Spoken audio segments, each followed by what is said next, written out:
Chris and Chris Talk Movies.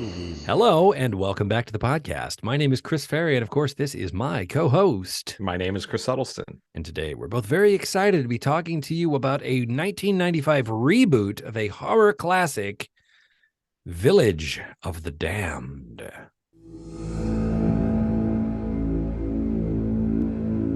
At precisely 10 a.m., in a quiet seaside village, something happened.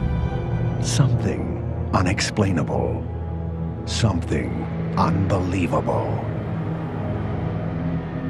There's a lot of pregnancies, much more than would normally be expected. All the pregnancies seem to date from the day of the blackout. Oh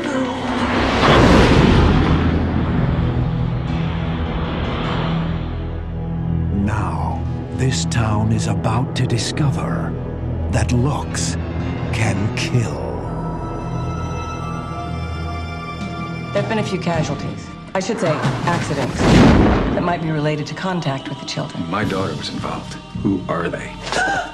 They have one mind that they share between them. Father? Let us pray. You've been discussing us with Dr. Vern. What did she tell you? You're hiding something. The police can't do anything to stop the children. Get out while you can. There's something so much more powerful than we'll ever be. What are you gonna do? The only thing that we can do.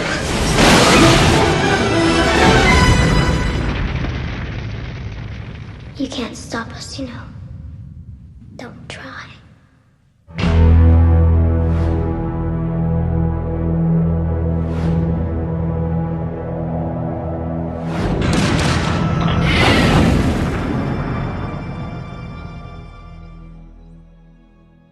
Now, do you have a synopsis for us, Mr. Huddleston? I do. So this is a John Carpenter directed film of the British remake from 1960, I think. And it stars Christopher Reeve, Kirstie Alley, Linda Kozlowski, Mark Hamill. And the synopsis is as such from Rotten Tomatoes. 10 months after the small California town of Midwich was struck by a mysterious event during which everyone in the village fell unconscious at once, 10 local women give birth on the same day. As the unsettlingly calm and unemotional children grow at an abnormally fast rate, it becomes clear that they can read adults' minds and force people to harm themselves. Local doctor Alan Chafee, Christopher Reeve, and federal agent Susan Werner, Kirstie Alley, must team up to battle the alien children. All right, so this was, neither of us had seen this, and I think neither of us have seen the original movie, I think, right? You haven't seen it, right? And I was going to say we spoil it if Yeah. enough time hasn't gone by, but the synopsis spoils it right there. They're aliens. Well, and that's something that I wanted to talk about, is the alien aspect, which comes on late in the film. But so yeah, neither of us had seen this. This is kind of looked at as a pretty notoriously bad film in John Carpenter's filmography. But what did you think about it? I think it certainly has moments that make it worth watching. I do wish that I had seen the original, because that's regarded as a kind of classic of that era sci-fi. There's certainly moments. I think overall it doesn't have a kind of a drive to it that really keeps your pulse pounding. And I understand kind of honoring the original choice, but if you're able to see, if you're watching us, then you can see a picture of the kids behind me. A number of little things in the design, which may or may not have seemed strange at the era of the original, but they look like little kids from 1960. They've got, and it's all gray. Everything they wear is black and white. And I'm like, but they are the children of various people around town. So yeah.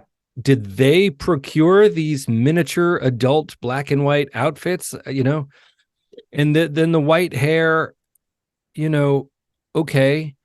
But again, you can see the girls' bangs and things. And I think that these would have felt like I don't know, haircuts that were timely at the original. So I feel like Carpenter honors certain aesthetic elements of the original that actually I found sort of distracting in a 1995 version. The kids are creepy. They make the adults, they can kind of control them. And there's a number of sequences where we see that, and those are upsetting.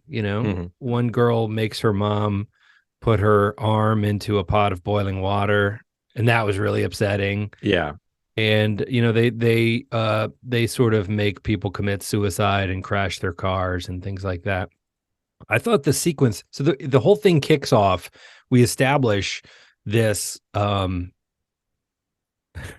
exclusively white town. Like there's except for Christopher Reeve's wife looks like she might have some Asian heritage somewhere in her genetics, but otherwise it's a very white town. And everybody's doing okay, and they're all just going to church and having a potluck and town fair, and there comes a point where there's this sort of a whooshing darkness that makes this sort of sound like whatever, which feels kind of Carpenter, wheelhouse to me somehow. And that's a little bit like The Fog, Yeah. And everybody sort of simultaneously blacks out, and that's a neat scene because it's not just the people, it's all the animals. It's the birds and the cows and the dogs, right? And there are these shots where everybody has just sort of fallen where they were standing, and they're conked out, and we don't know what's going on yet. And there is a sort of a perfect circle around the town where you're fine until you kind of cross this line, and then you just kind of black out.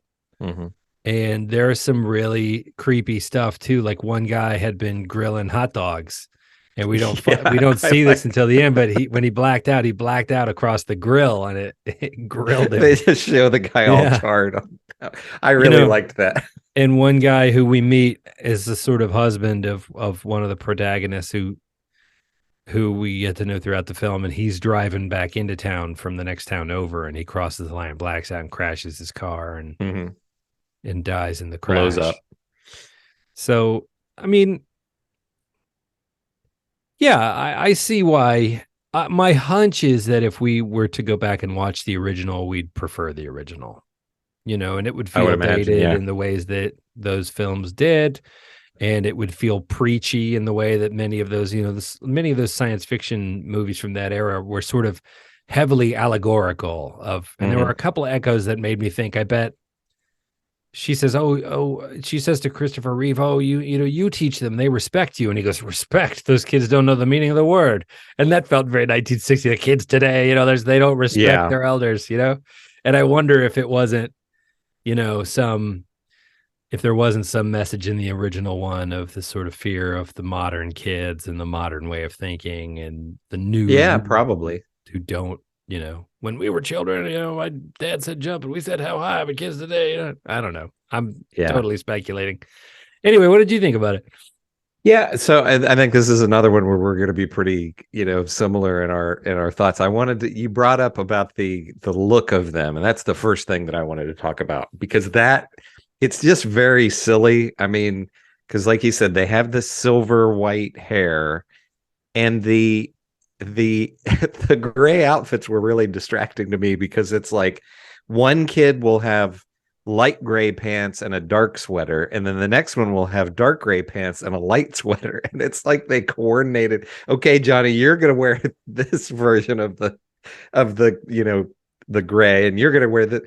And I just thought, either have them just have normal child outfits, or all of them dress like identical uniforms, I guess. You know what I mean? Right. I just thought that was a weird choice to have the alternating shades of gray. Right. And you can see the girl is wearing a black bow tie, and I don't know. It was just very silly. And of course, it looks so much like an homage to the original film, but the original film was shot in black and white. Right. So from that metric, everyone was wearing black and white. Shades of gray, yeah.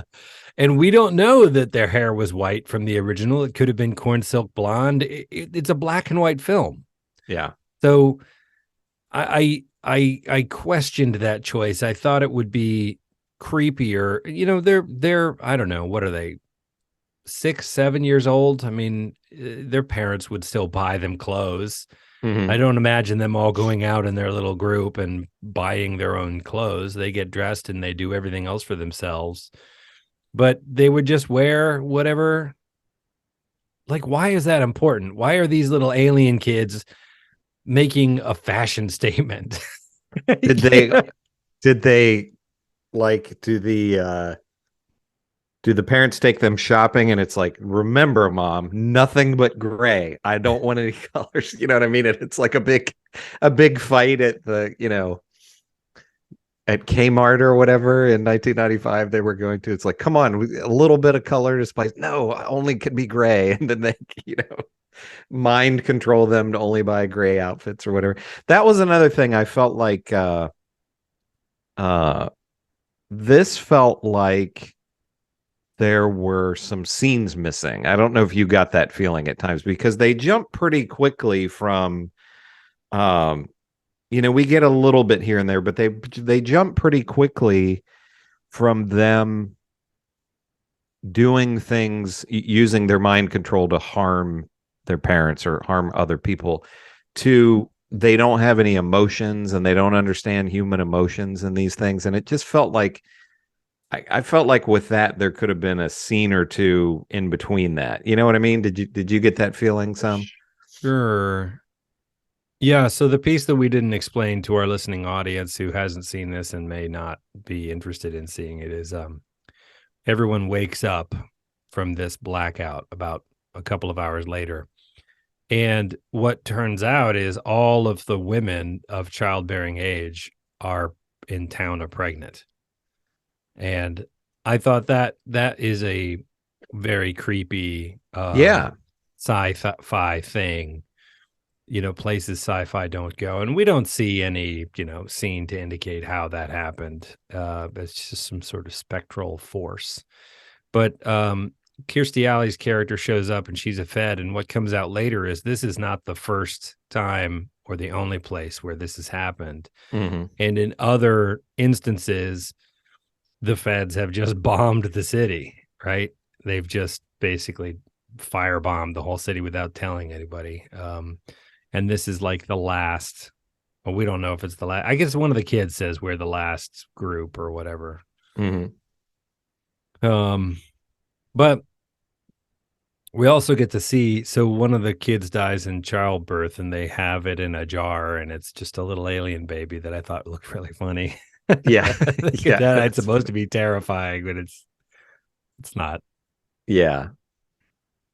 And the alien thing, we don't find out until really late into the film. And I don't know if that was supposed to be surprising or I think it could have almost been just left unexplained, just some kind of a supernatural occurrence. You know what I mean? Yeah. I feel like, again, I now, if I'm going to keep supposing I should go watch the original, I just feel like in the original, like with so many other films of that era, there's this sort of creeping horror as the truth begins to dawn on you, and we see, the other people on the sort of trying to wrestle with this. No, it can't be.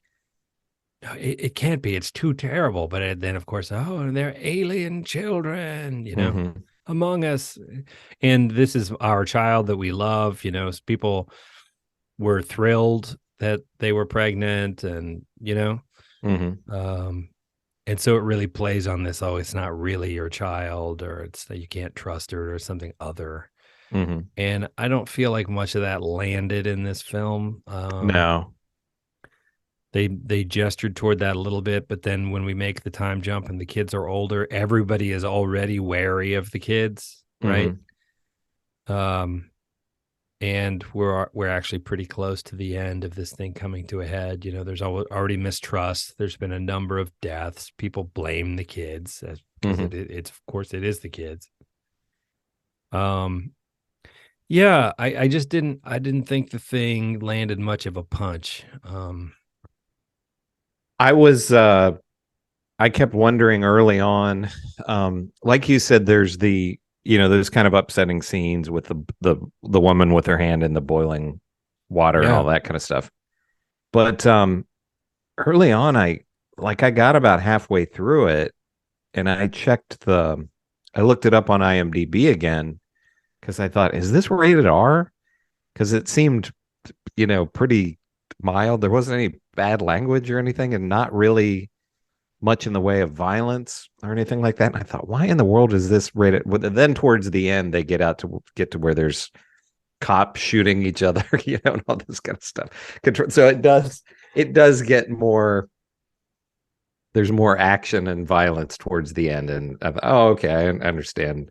How it's not like it's super graphic or anything, but I feel like even then, even at the end where it's building to that crescendo, there's a sort of a tepid feeling to it. It doesn't, the cops kind of turn on each other and shoot. Like when the kids zap you with their eyes, you go kind of slack jawed and you sort of do what they say, but there's no urgency to it. You're like a puppet, and in one or two cases, people seem to be able to act a kind of a horrified awareness of like, oh, I don't have any control. They're making me do this. I don't have any control over it. Some sort of behind their eyes. But in most cases, people are just kind of like, they go a little robotic, and and then so the cops sort of shoot each other, but there's nothing pulse quickening about it. I think the most interesting thing of this film was Christopher Reeve's performance, which reminded me like what a compelling actor he was on stage, because he doesn't have a ton of heavy lifting to do in this emotionally, but he was really compelling to watch. I just couldn't take my eyes off of him. And then of course we've got Mark Hamill, who I think the thing with Mark Hamill makes big choices, and I respect that in an actor. I think it's a director's job to kind of dial that back if the choices are too big, but he does a thing with his acting where he's just really broadcasting. He's really broadcasting his choices. And, it's film. Like if you're on stage and it's 1,000-seat theater, then you have to be able to do that. You have to be able to really send it to the back rows. Yeah. But in film, he always looks 3 times bigger than everybody else on screen with him.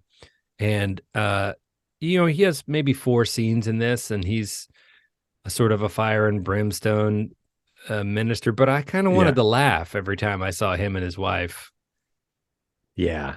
Yeah, I felt exactly the same. He was just way over the top, and like you said, Christopher Reeve is good in it. These are the things where the dated aspect of things, I kept laughing at his clothing, and I guess that's kind of a bad sign when you're noticing that kind of stuff instead of being drawn into the film. But I guess it was just the style at the time, but everything he wore was like these really big shirts and really big jackets and stuff that looked like 3 sizes, almost like he was wearing his dad's clothes or something. I don't know if you picked up on that or not. And like you said, Mark Hamill was not great in this. I was the kid actors were okay. I felt like the main girl, who was kind of the leader, she did a good job, and she was pretty spooky at times. I think go ahead. She was scary because she was cruel. Yeah. She's the one that made her mother. She's Christopher Reeve's daughter. And she's the one that made her mother, Christopher Reeve's wife, stick her arm in the thing and later jump off the cliff. Right. And she's young when she does that. She's maybe 2 or 3 years old when she does that, and then sort of smiles. And so all through the film, she's regarded us, these humans, as this sort of pathetic species, inferior species, but also kind of looking for an excuse to make someone kill themselves, Yeah. So she was fine, and overall the kids did an okay job, despite the silliness of their, the wardrobe for them. I think probably and then you had, is it Linda Kozlowski? And I kept watching thinking, who is she? I know she's familiar. She's from Crocodile Dundee. She's the love interest in Crocodile. I think the first, like both Crocodile Dundee movies. And she's fine. I think who probably surprised me the most was Kirstie Alley, because, you know, she did some dramatic work, but mostly was a sitcom actor and did, you know, comedic films. And I thought she did a really good job as a, you know, as the serious, they say she was I think it's said in the Rotten Tomatoes thing that she was a scientist or something like that, but she was a doctor too, you know, for the government, but knew what was going on with this. Cause like you said, they dealt with the things, you know, in other areas. So I thought she did a good job. And then just overall, the tone of the film, I texted you when I was watching it, and I thought it felt very much like Stephen King adaptations from this time. You know, it just kind of felt a lot like the Stephen King TV miniseries, just with the small town feel and everything. And I'm sure there are probably interviews with Stephen King talking about being influenced by this film, you know. But you have all of that, and then you also have, it felt very Carpenter, because you're in a small northern California town, just like The Fog. It may have been some of the same shooting locations, I'm not sure. But so it felt like this kind of mix of, you know, of Stephen King, especially 90s Stephen King films, and Carpenter. But like you said, it doesn't, I mean, it, you know, Carpenter has done some of my favorite movies with The Thing and Halloween and The Fog. And, you know, he has several other movies regarded as classics. And I had generally stayed away from this one because I remember it being released and kind of wanting to see it. And just so many people said it was bad at the time. But it's not a terrible film. It's just kind of like, you know, like you've said, it kind of just doesn't all come together. It's just kind of blah. Yeah, I mean, I feel like if you want to watch Village of the Damned, watch the original. If you want to watch a John Carpenter movie, there are many excellent Carpenter movies. Yeah, I mean, so I'm kind of like, I don't know what draws you to this film. And not to cut right to the chase, but I mean, it's in terms of recommending it, it's not that I think it's a bad film. I'm just being kind of like, I don't know. I sort of wish, and nothing's keeping me from watching the original. I sort of wish we had just watched the original. Mm-hmm. It's regarded a kind of an icon of that era horror, particularly British horror, I think. Yeah. And I also feel like there's got to be a tension between a sort of a British sensibility where everybody, you know, is so stiff upper lipped, and versus Northern California where everything's so loosey goosey. You know, why are these kids so uptight? Well, in the British version of it, the kids would be uptight because everybody's uptight. Mm-hmm. I don't know. I guess I need to go watch the original just to know what I'm talking about. Yeah. I mean, I think that would be a good idea. One thing that I, from other things that I read and have listened to, I guess so we have, and again, they don't do too much setup with this, but Christopher Reeve figures out that he can block their mind control. But at one point, he's thinking about the ocean, and that blocks him some. And then he finally, you know, envisions a brick wall. And my understanding is they took that directly from the original movie, that, you know, whoever the protagonist is in that, you know, envisions a black wall. But I thought it was interesting because going into it, I mean, I knew this was about kids and the mind control stuff. I knew about that going in.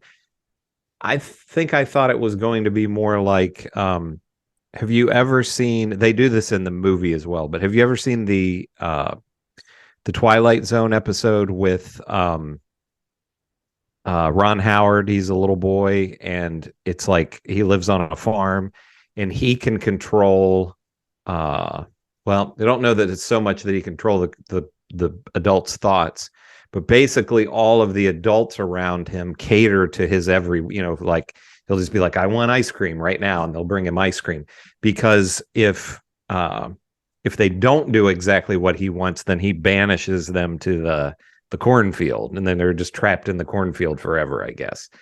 So I guess I thought this was going to be a lot more like that because it's not really like the kids they want to just torture their parents, but it's not really like, I want this thing, or I'm going to do this to you. You know what I mean? Yeah, it was kind of like they didn't have a lot to do other than occasionally do something mean to harm them. They're just growing up. Yeah. Right. They're just surviving. And the idea is kind of like, oh, once they reach a certain level of maturity and independence, they'll be okay. I don't know. Their ultimate plan, like there's 8 of you or something, know. You can't control everybody's mind, right? I mean, if the U.S. Army came to, hundreds of thousands of troops with munitions, you'd mind control some of them, but they'd kill you. What's your end game? Like, what's the plan? I got the sense that their culture or their planet or whatever is gone, and they're the last surviving. This is some last ditch effort for their species to survive. But they seem totally. Christopher Reeve even says at one point, like, why can't we, this is how, you adapt and you compromise, and that's how life works, is you figure out a way to work together, and his daughter says, we would dominate you. And I'm like, there's 8 of you. Like, what do you know what I mean? And they have they have the little classroom where he's teaching them, and they show up to class and teaching them to do what? I don't know exactly, Yeah, that wasn't very clear what was supposed to, they're going to wipe out the humans, and then they're going to, I don't know. I didn't really understand exactly what it was that they were supposed to be trying to accomplish. I mean, maybe once they reach maturity, they could procreate. They did pair off. They have, there's like 4 boys and 4 girls, right? And one of the girls dies in childbirth. There's at 12. I don't know. There's not a ton of them. No. So maybe that's the thing, is once they just got to survive until they get old enough to repopulate the species, and then they take over the earth or something. Also, the baby looks alien, right? The baby they have in a jar, but the kids look perfectly human. Except when she really turns on the mind power, you get this kind of Carpenter-esque alien face underneath it, right? Sort of shows through. And so I'm like, are they aliens wearing human skin? Or I mean, it makes more sense to me if they were just some sort of an energy force, that they're basically human, but there's some kind of alien DNA in there somewhere. But the idea of that they're little aliens wearing human skins or something is weird. And what would be it's not like it's a secret. They're not hiding from anybody in the village, so it's not like they have to pretend to look human if they don't have to. They all wear the same haircut and black and white outfits. Like in case you were going to mistake one of them for a normal kid. Yeah. Yeah. I don't know. I don't regret having watched it, but I didn't think it was one of the more enjoyable or interesting ones we've seen. No, I was never, it moves along fairly briskly, so I didn't feel, I wasn't really bored by it or anything like that. It still has that Carpenter look. It looks good. I mean, it's shot well. It has, you can tell that Carpenter did the music. It sounds very, it's very Carpenter-esque music. He got to where with some of this later stuff that he incorporated guitar a lot more in than just, early on it was all just synth stuff, and it, it has kind of a bluesy guitar thing in it, and so it just feels very familiar in a Carpenter way, but yeah, definitely not. It's definitely lesser Carpenter. When it ends, Christopher Reeve has somehow shown up with a big briefcase full of dynamite with a clock timer on it. Let me stop you for just 1 second. Isn't that a funny thing in movies that like that everybody just knows how to combine a clock with dynamite and make a bomb, you know. Yeah, how do you do it? Where And do you get the dynamite?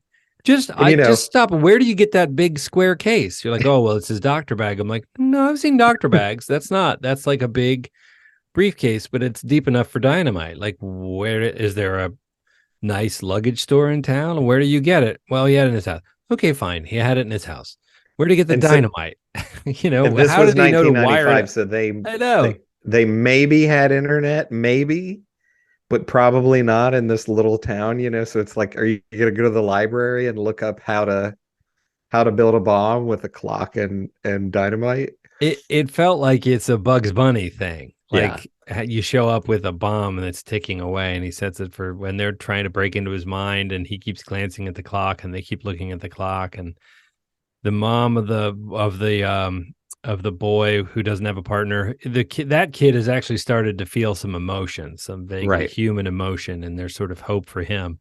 And she keeps coming to take him, and the others don't want her to take him, but they're literally torn back and forth between trying to break into Christopher Reeve's mind, and then each time she creeps forward and grabs the kid, they turn around, which was comic in and of itself. But she finally gets away with him, and then right as they break into his mind, they're able to see there's dynamite in the case. 2, 1, boom, and the whole place goes up. They turned to the clock, and then that was funny too. Yeah. And because they all turn in unison. So at the end of the movie, we've got one of these little alien boys who doesn't have a partner, who's actually started to exhibit some sort of human empathy, driving away with his mom. And she's like, we'll go somewhere where nobody knows who we are.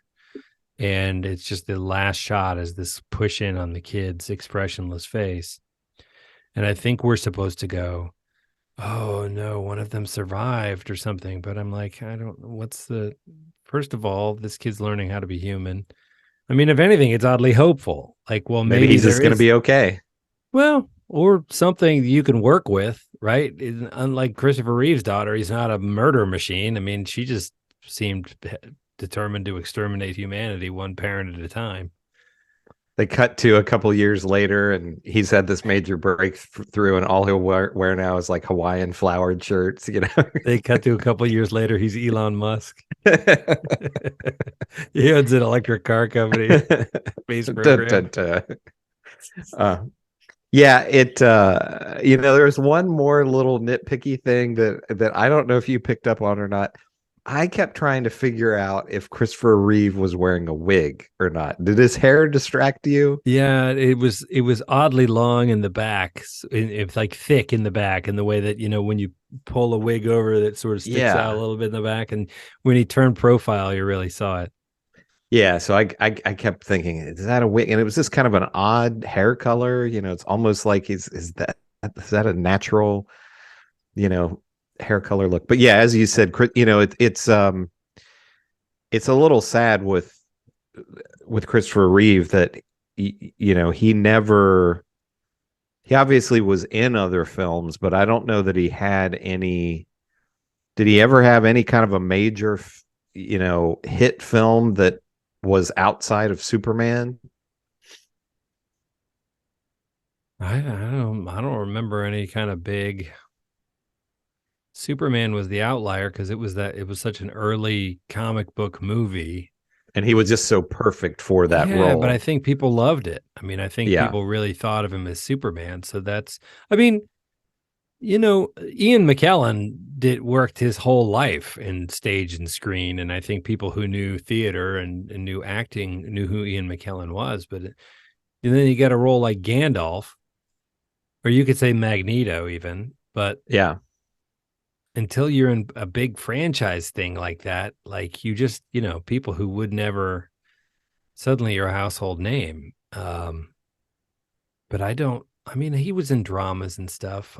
He was probably considered an A-list actor. I just don't know. I think the Superman thing, there weren't a lot of franchises, right? I mean, when did you have like a multi-episode sequence of movies before the period where we really started watching stuff in the 80s, you know? Yeah. Well, and you had the same thing, and I wonder if they even talked about it on set any, but you had the same thing with Mark Hamill, where, he was kind of never really able to, other than, later in his career when he became a voice actor, and has been really respected for that, but he never really was able to break away from Luke Skywalker, which, I Right. mean, you say break away as if it's, especially now, these people get in these big franchises and then they'd never have to really be in another movie again because they could make so much money from conventions. But I know with Mark Hamill, and Carrie Fisher, that there were periods there in the 80s and 90s where it was hard for them to find work that they wanted to do. Yeah, and I've heard interviews with Carrie Fisher where she talked about they didn't get any, or maybe just her, but I think it was all of the actors didn't get any of the merchandising. Like, they didn't see any of that. And that was an enormous amount of revenue. Oh, yeah. But they used their likeness, right? So and the action figure looks like Mark Hamill, and they signed it away forever, and they're going to be, they're going to be making Luke Skywalker toys after Mark Hamill is gone and after we're gone, But I think that they probably did get at least the standard royalties, in the Screen Actors Guild. You get paid for, the longer a property lives on. You are protected. They don't just give you, your paycheck and then say thanks a lot, like if they continue to screen it. So there's a part of me that feels like, I know as an actor, you want to keep working. You don't want to be saddled by that one role. But it has probably paid his bills his whole life, those 3 films, right? Yeah. And by the third one, I mean, he was a household name, and they can kick themselves. They didn't get any of the merchandising, but unless his agent was really asleep at the wheel, and I'm sure that's paid for his whole life, and then and especially he has gone on to do other neat stuff. Oh yeah, I doubt he doesn't sound like a guy who's bitter about it or anything like that. But and especially now with the conventions, Mark Hamill could just sign autographs and probably make about as much money as he wants to make in it. I could imagine Mark Hamill's just like, well, we got to build a new addition onto the house. I'll go to the convention this weekend, because I don't know if we've talked about this before, you've seen any of these stories or not, but I've read some articles a while back where they said that it's getting to be a thing where actors can be on, they go on The Walking Dead or whatever, and or they're, they're in a Marvel movie or whatever, and they can make so much money from conventions that in some cases agents are getting upset with them because they're turning down roles, because they're just like, I can just go and I've read things where some of the bigger stars, again, like the Walking Dead people or people from Game of Thrones or whatever, that stories where they'll literally walk out of a convention with just a trash bag full of money. Wow. I mean, they can make like hundreds of thousands of dollars in a weekend. I mean, Holy literally. mackerel. Yeah. Because a lot of them, I went to that convention in Cincinnati back in the spring, and the biggest stars there, they had almost everybody from except for they didn't have what's her name from Friends, Courtney Cox. But other than that, they had Neve Campbell and the other people from the Scream movies, and they were kind of like the headliners. But even the people like Adrienne Barbeau was there, and some of those other people that you were in Carpenter films, and I think they charged like $75 or $100 for an autograph. And if you figure, there's, yes, if you can get it. Yeah, if you figured, I don't know, if they signed 500 autographs in a weekend or 1,000 autographs, that wouldn't be, think about that. That's a lot of money just in a weekend, Yeah. I think that would be an exhausting weekend, but it would, still, yeah. That's a lot of money. Oh, that's sure, a lot for an autograph. Yeah, most of them charge. And that was the thing, like, there were a couple of people that I thought, it would be kind of neat to see them, but I didn't want to stand in line and then pay $50 or $75 or $100, Right. Nothing against any of the people, but No, it's not really my thing. I'm not a collector. I don't like, what would I even do with an autograph? Yeah. And I saw them. I was like, oh, there's Adrienne Barbeau. And, she was like sure 30 yards away from me or whatever. I mean, I've been to a couple of those, like Comic-Con. Those conferences are fun. There's just so much going on. There's the people doing the cosplay, and there's usually booths with games. And there's like, if it's Comic-Con, there are you can actually buy comics. And if you do collect figures and stuff like that, there's, it's just a huge scene. Right. And it's been fun. I think I've been to 2 different Comic-Cons. Just 2, but they were both, we went with a group of people, and they were both really fun scenes, but I couldn't see standing in a long line, and paying somebody to sign a thing. It just felt so transactional. I'm like, well, I mean, good. Again, I don't want to sound like it's good for everybody involved. Everybody's happy, I guess. You want the autograph, it's worth it to you. They get the money, everybody's happy. And I'm just like, okay. I think especially for I think it's nice for a lot of those older actors that aren't really acting anymore. Right. Mark Hamill, I'm sure, has been fine throughout, with, like you said, with the Star Wars movies. And then, he went on and did the Joker and all that kind of stuff. So I'm sure. Well, and I'm sure these new Star Wars movies, they negotiated the contract very differently. He would have gotten plenty of, I think, he's obviously a bigger star, but I think Harrison Ford got like $50 million or something like that. And points. And points. So and points on the whole thing. I mean, I'm like, they paid through the nose to get him back. And I think that he really delivered. I think that was worth it for them. He definitely didn't phone it in on. We need Han Solo back, but we need the real Han Solo experience. One film, and then we'll kill you out. But he got his wish. That's finally to kill him. And we'll pay you what you want, and we'll give you a big piece of the film. I feel like he got 2 points or something on the whole. Wow.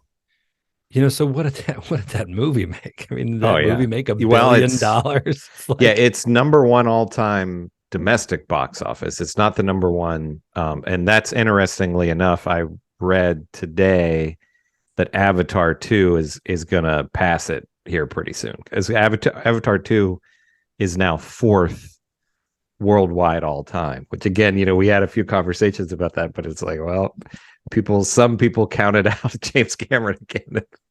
You can't bet do that. Against him. So the guy has number 1, I think it's number 1, number 3, and number 4 all time box office, which is just, I mean, you think about even like Spielberg and Lucas didn't do that, they've had number 1s at times, but not multiple, in the top 5 all at the same time. So I agree what we said. Maybe we said it on the last podcast, or we were talking offline, but I agree with you in that some of Terminator and Aliens and some of those movies aside, they can be quite forgettable. Like I don't remember a lot about Titanic. There's a couple of scenes I remember, I'm the king of the world, and moments. But I couldn't quote you scenes from that movie, and Avatar's the same way. Like, you don't dress up as somebody from Avatar. They're just sort of experiences. They're designed to be an experience that you're like, that was crazy. Tell me about it. I can't really. Let's go. Well, we'll go back together. We'll go and ride the ride again. It's not really about taking it home with you or spawning other, manifestations of it. It's about, we put it all into, you got to come in, you got to buckle in, you got to put on the glasses, and we're going to take you on the ride of your life. And you're going to want to come back and see it 2, 3, 4, 5 times. And people do. Are doing that. Which is crazy because, when we were coming up, the model was like, man, if you get something real successful, you make a franchise, you just drive it into the ground, and then if you can get merchandising going along with it, pull a George Lucas, and you can just print your own money. And I feel like it's shifted a little bit, like, I guess with the rise of streaming, and I don't know how. I know that they still make toys for stuff, but I don't. like Lego is a big thing. Lego will make Lego Star Wars, and now there's a whole silo of Star Wars Lego stuff, and Mm-hmm. I don't know. Well, and I was reading that he has figured out, obviously, the more so than ever. I mean, it's been like this for a long time, but the movie industry is, you do it, your goal is to make as much money as possible opening weekend. And then that, depending on the genre, something like horror, if they do another remake of Village of the Damned, the hope is going to be, you make a bunch of money the first weekend because horror fans or fans of that property or whatever are going to turn out. And then the second weekend, you're going to lose 60% of that money. And then it's going to quickly, whereas they said Avatar opened, they were comparing it to other movies that had been kind of blockbusters that had been released around the same time in the year, and it had done a smaller opening weekend than one of the Twilight movies. But they said, it just continues moving. It's not like the first weekend it only lost like 20% of the money or whatever, which is pretty much unheard of. And they just keep going for weeks and weeks and weeks. And obviously that's what happened with the first Avatar, and that's what happened with Titanic, because it's like obviously word of mouth, and people tell their friends and their families, and there have to be audiences, or not audiences, but there have to be studios, that are just studying this to try to come up with, let's come up with a formula that we can, you know what I mean? Because almost nobody else is doing this, where they release a giant movie and it just keeps going for weeks and weeks and weeks, and obviously appeals to a bunch of different demographics, especially like when you think about Titanic, where it was like there were teenage girls that went because of Leonardo DiCaprio. There were parents and grandparents who went just because they were interested in the Titanic, and so it's just amazing that this guy has and I can't even imagine that he sits down and is just like, okay, here's what I'm going to do to make sure everybody, you know what I mean? Seemingly he's doing what he's interested in, and it just happens to be that appeals to millions and millions of people all around the world. Yeah, it's working for him. Don't bet against him. No, for sure. I don't have much else to say about this remake of Village of the Damned. I think it did make me want to go watch the original. Which I will probably do, but I don't know. Do you want to cover the original, or?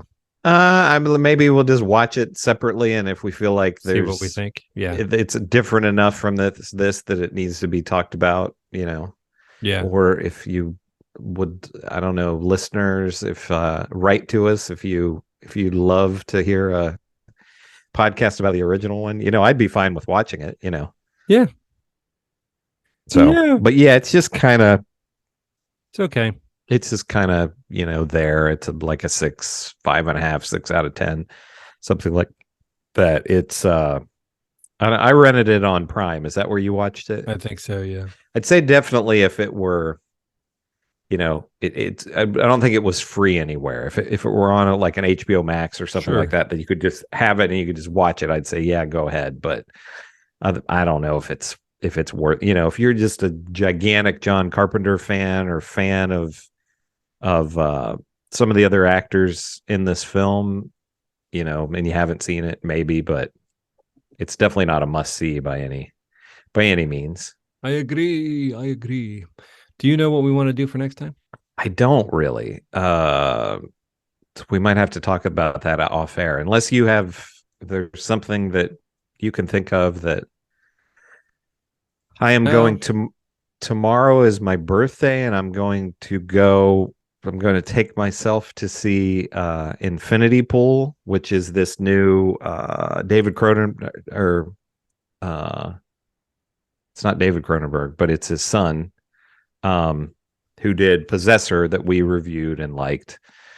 But it looks like this really insane movie, and I was very surprised that it's playing in my local movie theater. So I just thought it started this past weekend, and I don't figure it's going to last very long. So I just thought, that's going to be my birthday gift to myself. Because I'm not going to get anybody to go and see this with me. So, Happy but birthday. it looks very, very crazy. So I thought on the next episode, I might just do like a mini review of it, touch towards base. the end. Yeah.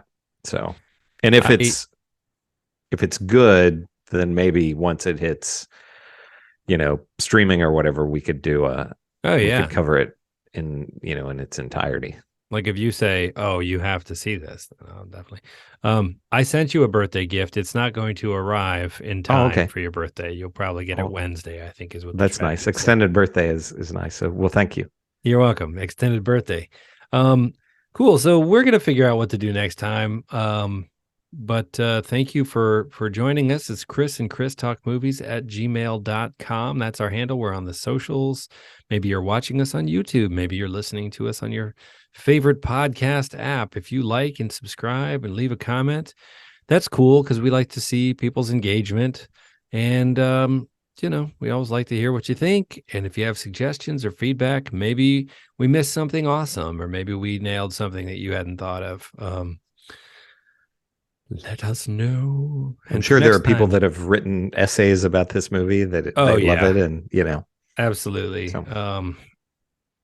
Yeah, absolutely. And so for next time, we're not sure what we're going to do, but it'll be something entertaining, I think. And we hope that you will join us for that one.